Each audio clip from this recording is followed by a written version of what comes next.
For today's video, nanganak yung isang inahin namin. Kasi nanganak siya kaninang madaling araw. Kaya ngayon wala pa kaming pahinga. Ito siya.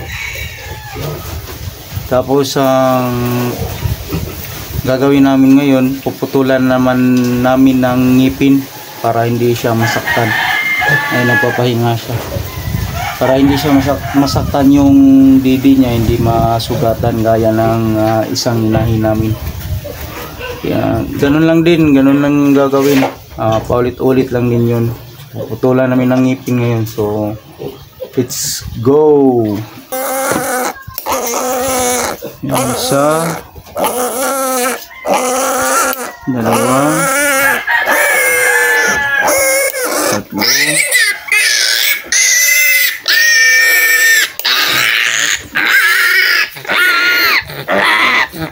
lima, double na, anim,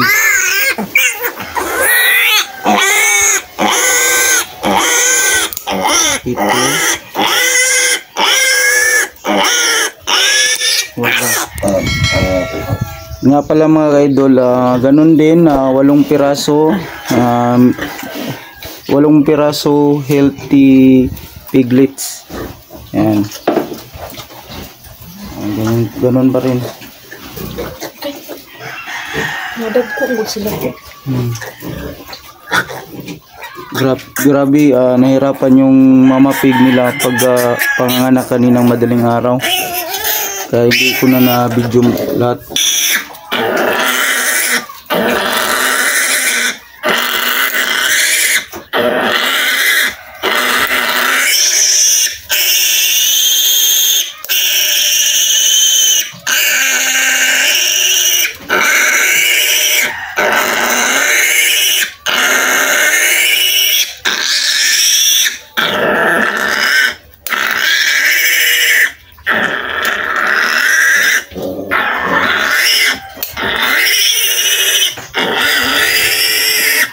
Ganun lang.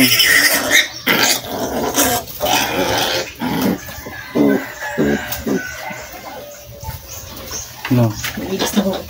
Yan yung sample, oh. So hindi siya nasaktan yung mama pig nila. Yan. Ito yung sample. Yan. Kahit di sila, naputulan na sila ng ngipin, okay na, hindi na sila hindi na umano yung, hindi na naglikra mo yung inahin.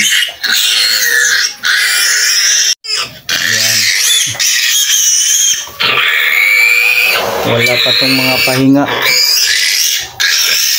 wala pang tulog. Ganyan talaga pag mag-alaga sa mga baboy, mga hayop, kailangan magsakripisyo.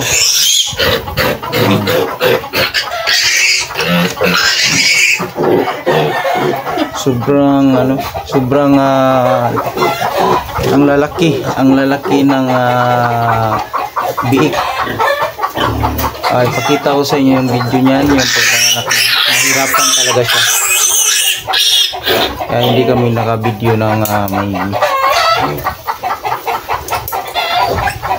So, patuloy nyo kaming suportahan mga ka-idol. Subscribe or bago pa kayo nakapunta sa channel namin, paki-subscribe naman at saka paki-open naman ng notification bell para ma-notify kayo kung meron kaming mga bagong upload na video. Tapos na silang naputulan ng ngipin. Yan sila, yan ang mga healthy pig. Okay, ito naman yung ganun din, ito yung cutter na ginamit namin pang putol ng ngipin. Ito siya,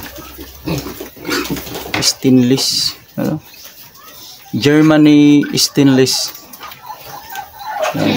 Easy lang siya puputol ng ngipin. Ito siya.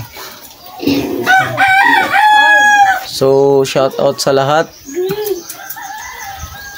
Hindi ko na may isa-isa, so mga ka-idol, shout out sa inyong lahat. And God bless. Bye bye. Bye bye long. Bye bye. Bye bye.